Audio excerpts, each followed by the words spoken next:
Buenas tardes, estimados estudiantes. Esperamos 5 minutos en lo que se van conectando algunos de ustedes. Mientras tanto, me gustaría que me señalaran algunas de sus dudas que tengan.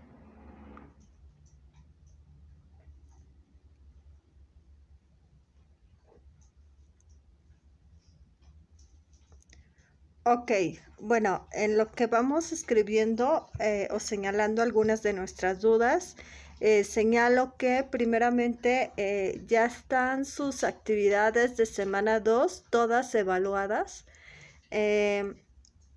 Por cualquier duda o problemática que tengan con respecto a su evaluación, recuerden que es importante que vean el portafolio de evidencias para identificar la calificación que se les colocó en ambas actividades de la semana 2. Y cualquier conflicto que tengan, duda, etcétera, me lo pueden hacer saber ya sea en la mensajería de la plataforma, en mi correo institucional, y pues les estaré respondiendo en un plazo no mayor a 24 horas.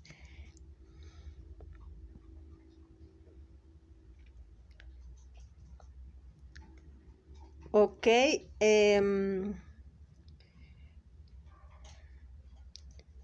bueno,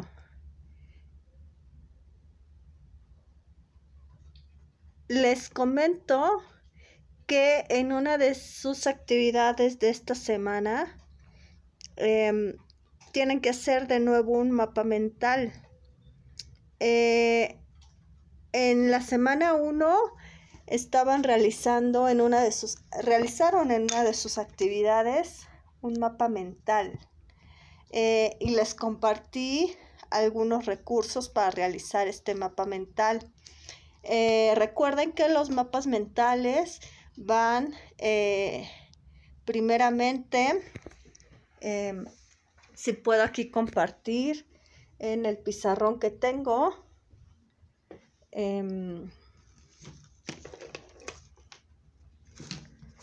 compartir en el pizarrón que tengo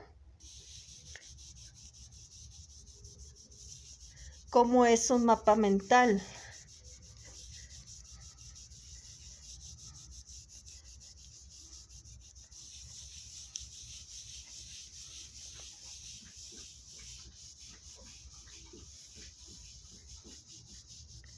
Para que más o menos se dé la idea de.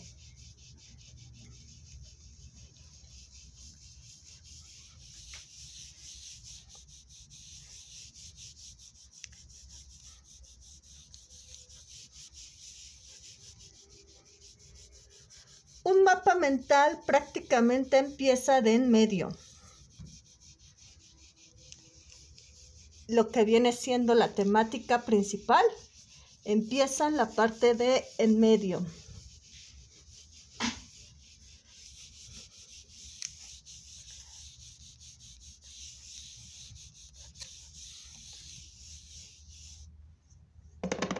Creo que es, por ejemplo,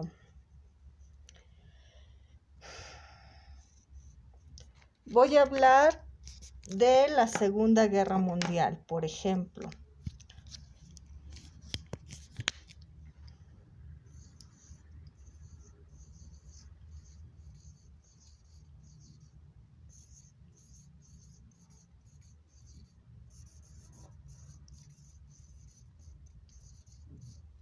Ok, Segunda Guerra Mundial. No sé si se alcance a ver, ¿me señalan?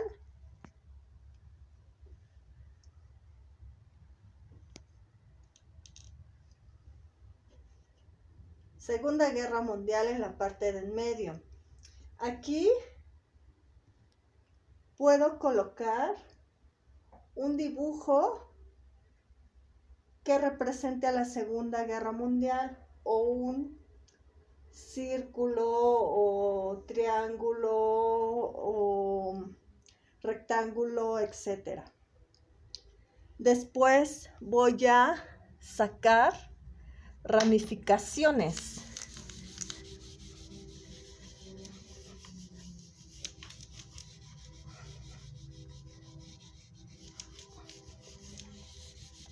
Ramificaciones que son como las de un árbol. Por ejemplo, voy a colocar inicio de la Segunda Guerra Mundial en 1939. Ok, esta es mi primera ramificación. ¿Se ve ahí? 1933, perdón, es 33.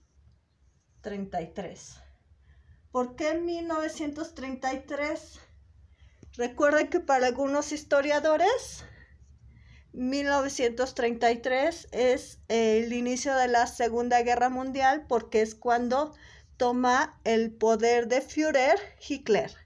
Entonces aquí podría sacar otra ramificación que es toma de poder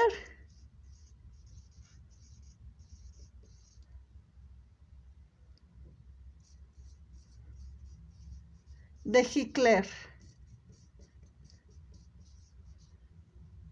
como Führer. Sacaré otra ramificación.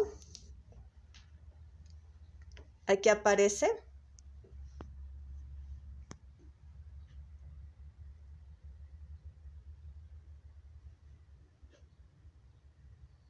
Ok. Aquí podría colocar una foto, ya sea de Adolfo Hitler como Führer. Ok. Tomando el poder. O igual, podría colocar un círculo, un triángulo, un recuadro que encierre el acontecimiento como tal. Puedo seguir ramificando. Esto es como las manecillas de reloj, un mapa mental en donde empieza de arriba hacia abajo, de izquierda a derecha. Puedo seguir ramificando. Por ejemplo,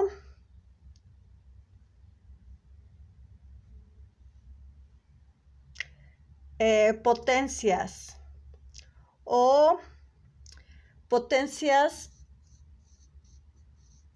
durante la Segunda Guerra Mundial. Ok, aquí puedo colocar dos ramificaciones que sería el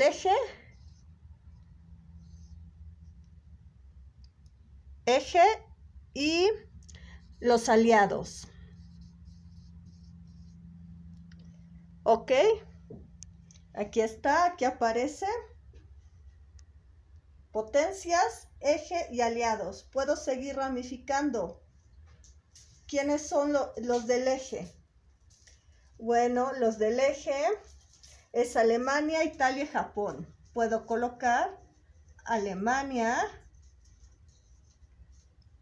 Italia y Japón.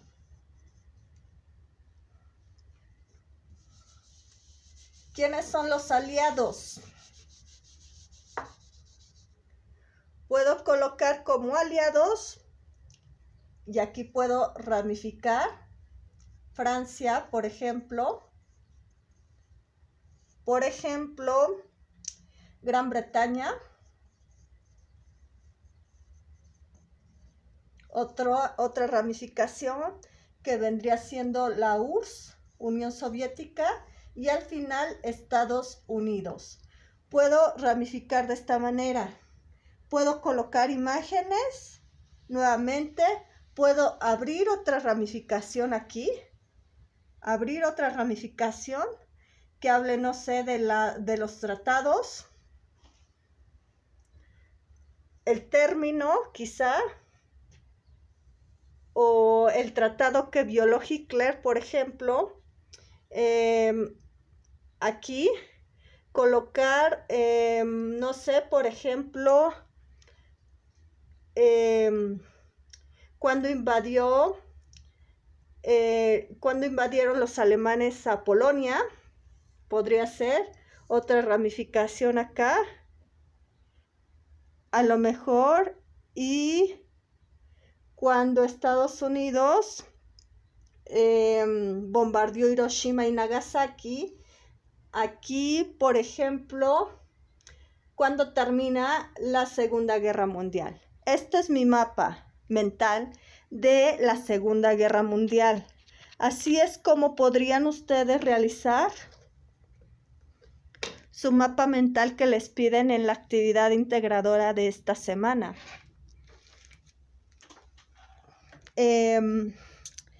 Por otro lado, es importante recalcar que las actividades que van a realizar en esta tercera semana tienen mucho que ver con lo que se vio a lo largo de la semana 2 y la semana 1 de este módulo 10. Por ejemplo, en la segunda semana se vio Segunda Guerra Mundial, Guerra Fría y, por ejemplo, el proceso de descolonización principalmente de Asia y África, pero también la manera en la cual se empezaron a conformar ciertas dictaduras, principalmente en América Latina. Y en la primera semana se vio lo que viene siendo la Primera Guerra Mundial, el crack del 29 o la Gran Depresión de Estados Unidos. Y pues de alguna manera todo esto tiene que ver con lo que se abordará en esta tercera semana. ¿En qué aspecto? Bueno, primeramente, ¿cómo queda un continente, un país o varios países tras una guerra, al término de una guerra, sobre todo una guerra mundial?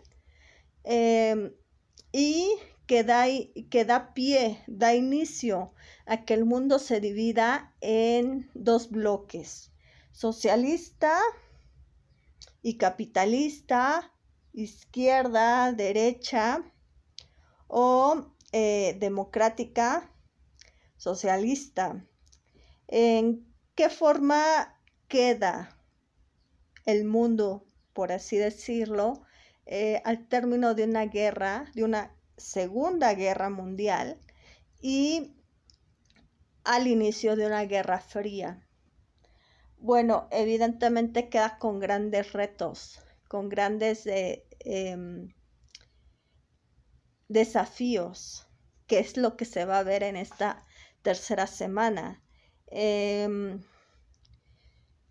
Si de por sí al término de la Primera Guerra Mundial el mundo quedó con grandes desafíos, porque si bien es cierto, se habló de la importancia de la libertad, de la igualdad, de derechos del hombre, no se llevó a cabo hasta el término de la Segunda Guerra Mundial, en donde se señaló, sí es necesario, no nada más hablarlo, no nada más decirlo de palabra, no nada más hacer tratados, sino que esos tratados se cumplan y se puedan consolidar en una organización, como por ejemplo la Organización de Naciones Unidas, cuya finalidad es esto, que acontecimientos tan atroces como los que pasaron tanto en la Primera como en la Segunda Guerra Mundial, principalmente en la Segunda Guerra Mundial, no volvieran a ocurrir, como viene siendo el exterminio de los judíos en campos de concentración, que si bien es cierto, existe una Organización de Naciones Unidas y también se habla mucho de los derechos humanos, hay una institución que defiende los derechos humanos, aún así siguen existiendo esos acontecimientos, pues lo vemos con Pakistán, por ejemplo, Israel, y países principalmente de Asia, que evidentemente siguen teniendo campos de concentración. Incluso al término de la Segunda Guerra Mundial, déjenme decirles que existieron campos de concentración principalmente en la Unión Soviética y en Gran Bretaña, en donde pues evidentemente a los alemanes no importaba que fueran nazis o no, se les trataba por igual. Para ellos todos los alemanes eran nazis, entonces todos tenían que pagar de la misma manera por el exterminio judío, cuando en realidad existían alemanes que ni siquiera tenían la más remota idea de lo que había ocurrido, de lo que había pasado, de estos campos de concentración nazi, ni siquiera tenían la más remota idea.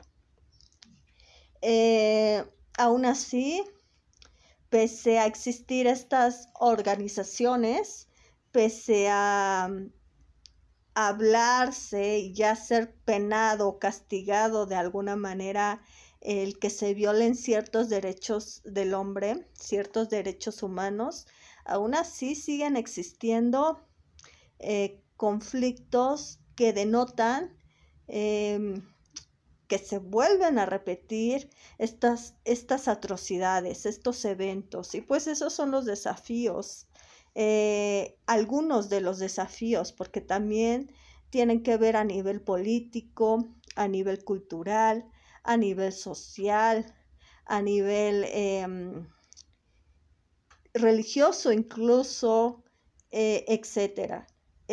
Por ejemplo,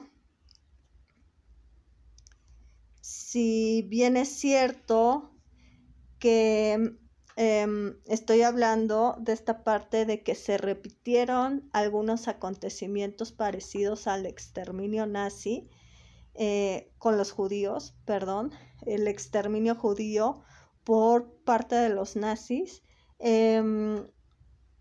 También es cierto que los retos que se presentan son incluso a nivel tecnocientífico. Recuerden que al término de la Segunda Guerra Mundial se da una guerra, la Guerra Fría, y que de alguna manera no nada más tiene que ver con un conflicto ideológico, de ideología política, como la URSS y Estados Unidos, sino también una competencia en avances tecnocientíficos. Y ahorita estamos sufriendo algunas de las consecuencias de esos avances tecnocientíficos. Si bien tiene sus ventajas, tiene algo positivo, también tiene algo negativo. ¿Por qué? Porque tienen mucho que ver estos avances tecnocientíficos, no nada más para mejorar la condición o la calidad de vida, la condición humana, sino también tienen mucho que ver, por ejemplo, con la contaminación.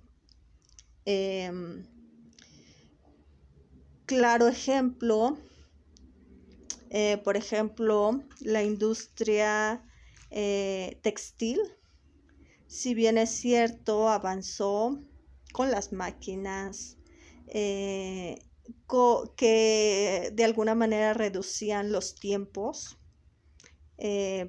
para hacer ropa, por ejemplo. También de alguna manera provocaba que la mano de obra fuera más barata, que se basara más en las máquinas en vez de la mano de obra humana. Pues ahí hay otros retos. Por ejemplo, más desempleo, ya que pues de alguna manera se basan algunas fábricas, algunas empresas más en la parte tecnológica, del apoyo de las computadoras, de los robots, etcétera, en vez de la mano de obra humana. Y evidentemente esto reduce los empleos. Se prefiere contratar a una computadora, a una máquina o a un robot en vez de a un humano, por ejemplo. Entonces eso es un reto. El desempleo es un reto. La parte también de la contaminación. Veamos las fábricas, cómo contaminan el aire, el agua, el suelo, etc. Entonces eso también es un reto, la contaminación como tal. Sí provocó beneficios, ventajas, mejoras, pero también provocó cuestiones negativas. Por ejemplo, a nivel económico, nos damos cuenta hoy en día que,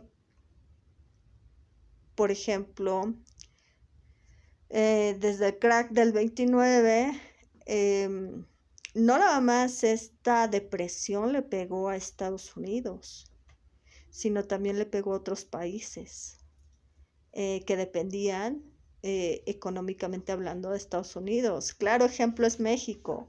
México es un país que depende mucho del dólar norteamericano. Cuando el dólar norteamericano se devalúa, el peso mexicano se devalúa. Un dato curioso aquí, vayan a quienes tengan la oportunidad de venir a Ciudad de México. Hay un museo interesantísimo, incluso no sé si esté todavía en línea, una visita en línea, durante la pandemia lo estuvo, que se llama el MUNAL. Ahí pueden ver esta parte, comprender esta parte de la devaluación, por ejemplo, de las crisis económicas, etcétera. México es un claro ejemplo de que cuando Estados Unidos está en crisis económica, evidentemente México viene devaluando su peso mexicano. Entonces, ese también es un reto, porque al haber una crisis económica, hay más pobreza, hambruna, desempleo y evidentemente escasez de algunos alimentos de la canasta básica. Hablando de escasez, de hambruna y pobreza, ¿cómo creen que quedó el mundo al término de la Segunda Guerra Mundial? Pues evidentemente quedó con escasez de productos alimenticios, de lo básico, incluso durante la guerra. Ahí hay algunas películas en donde se muestra el claro ejemplo de escasez de alimentos, incluso de agua, por ejemplo. Otro desafío, otro reto es el agua, por ejemplo, la escasez del agua, de los alimentos, la hambruna. Por ejemplo, México es un país que depende mucho del petróleo y el petróleo también está escaseando. El oro negro, como le dicen, está escaseando. Ese también es un reto. Recuerden, por ejemplo, hace algunos años, qué problemática se tenía con respecto a el gas, por ejemplo, y la gasolina, principalmente la gasolina, cómo estaban conflictuándose el hecho de ir a llenar mi carro a la gasolinera. Era un problema bastante grave, primeramente en aumento de precio del gas de la gasolina, perdón. Y en segundo lugar, escaseó en bastantes estados de la República Mexicana. Pasa lo mismo con algunos productos alimenticios. Entonces, esos son los retos. Nos vamos a la cuestión social. Existe todavía el hablar de desigualdad. Y evidentemente esto nunca se lo imaginaron al término de las 2 guerras mundiales. Sí se hablaba de igualdad, pero nunca pensaron que, por ejemplo, al término de la Segunda Guerra Mundial, las colonias de ese entonces retomaran estas ideas, pidieran igualdad, pidieran libertad, que se quitara la discriminación, la desigualdad. Entonces, ahorita vemos, por ejemplo, muchos movimientos sociales que hablan sobre igualdad, hablan sobre la no discriminación, la no violencia, la no desigualdad, etc. Entre ellos, por ejemplo, el movimiento lésbico gay, y también en su momento pues estuvo el movimiento feminista y evidentemente el movimiento que peleaba contra la gente que discriminaba y violentaba a la gente de color. Entonces, todos esos movimientos